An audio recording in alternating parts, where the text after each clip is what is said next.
Hello, let me show you how you can add an additional buttons into your navigation bar on a Samsung S25. So as you can see in my case, I've got screenshot button, but also I can quickly open my notifications. I don't have to swipe up. So to do this, you will have to start by opening Galaxy Store, then click on search and input this phrase, good luck.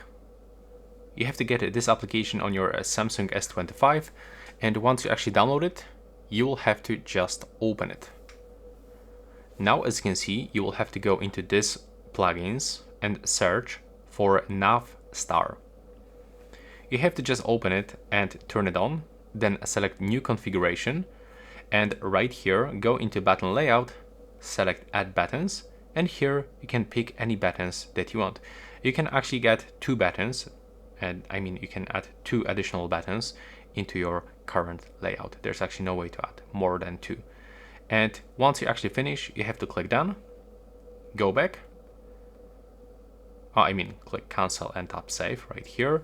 And now you can find your new buttons right here. So we can tap on it, and here I can, for example, turn off screen. If you find it useful, please leave a like and a comment below.